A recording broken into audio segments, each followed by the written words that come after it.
India's political system was run by a family of Gandhis.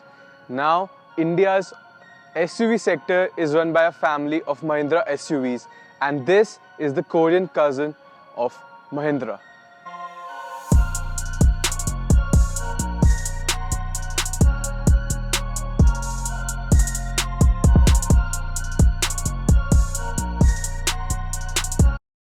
Before we start, hit the subscribe button and also hit the bell icon to stay notified every time I make an upload on my channel. Now, to the XUV. Front is really looking mean. It has got these cat eyes. You can see the headlamps, they look like cat eyes. You've got this LED DRL that runs through the bumper and merges seamlessly with the fog light.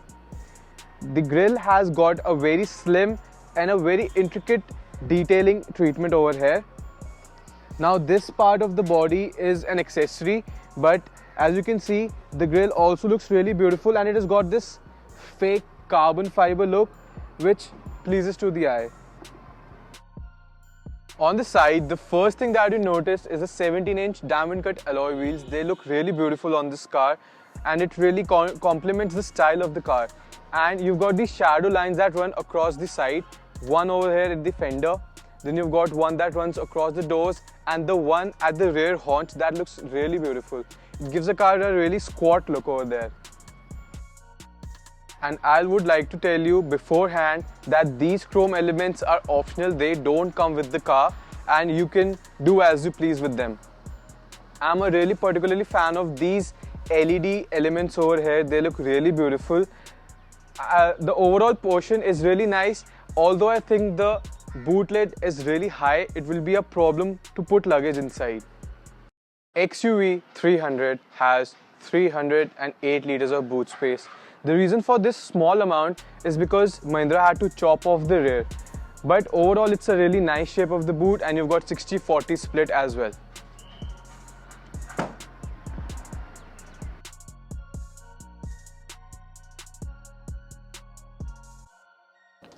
You join me inside the new XUV 300. Now this has shared a lot of its design and elements from the older Mahindras and the newer Mahindras. For example, the upper part of the dash is really modern and it has touches straight out of Altura's G4. This is also a Korean brand which has been redesigned for India. So you have this beautiful touchscreen over here. Although when you move a bit down into the lower part, you'll see this part looks a bit outdated. The screen looks like it belongs to 2010 when the XUV 500 came. The overall ergonomics of the car are really spot on, apart from the fact that this gear lever is too high. This is a very sporty car to drive. I would have liked the smallest gear lever and a lot of people have been complaining about that. Apart from that, if you see the AC controls over here, they look like they date back to 2010 and these controls are really fidgety to use. I am not a fan of it, but I think they'll just work fine.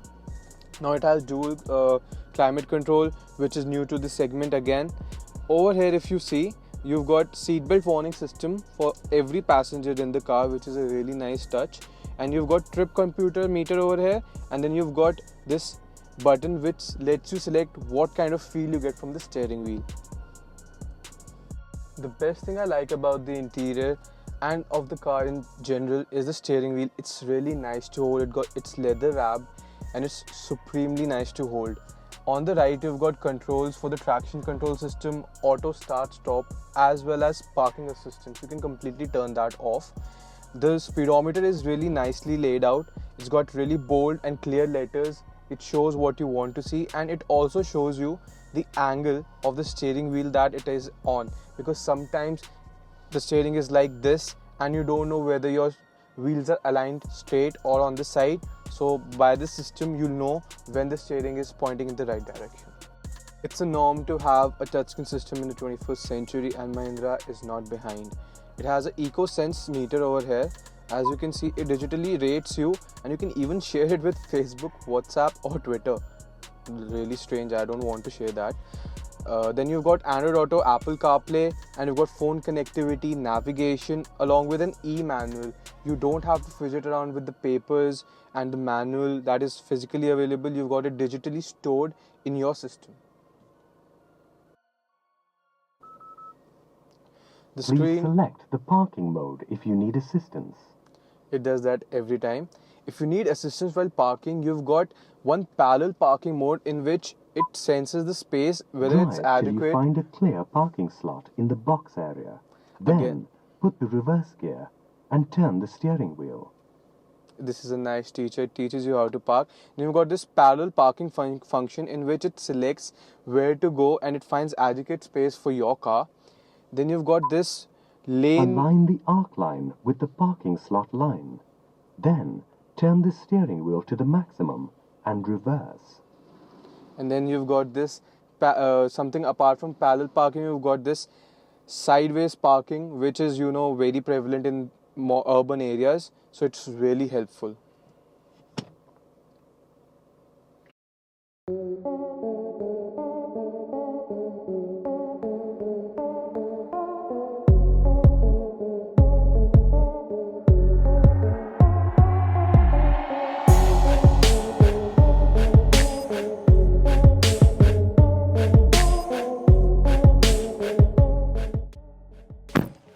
The gates close with a really reassuring thud, although the opening is not really that wide. But once you're sat inside, you'll notice that the space is just about adequate for someone who's 6'3" like me. The underthigh support is okay, and there's a real omission of no rear AC vent, although there is a flat floor and you've got a center armrest with cup holders. The sunroof opens up the cabin a lot and it helps to let you feel airy inside the cabin. Enough of the practical stuff. Let's go for a drive.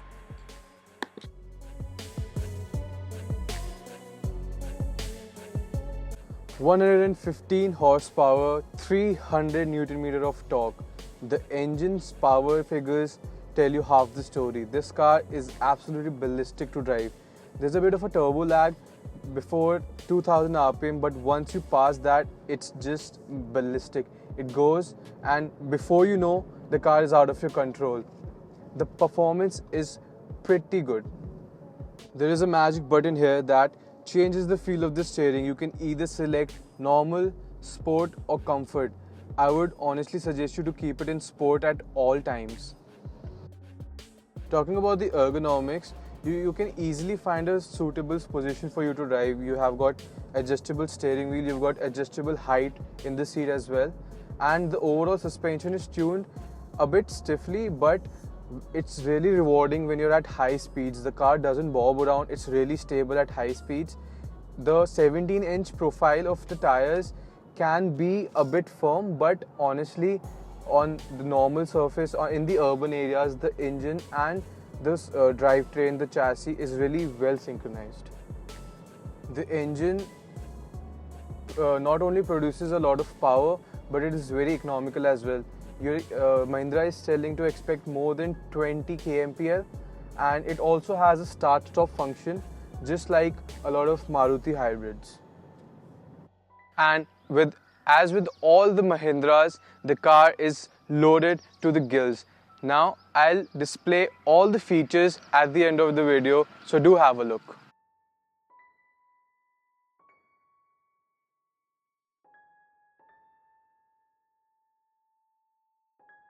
As it is placed economically between the Creta and the Brezza, this is the best driver's car in the segment, hands down. It has more performance than Brezza and Creta combined. So if you want to buy a car that is more premium and feature packed than a Brezza but not as expensive as Creta, this with Mahindra you will hit the sweet spot.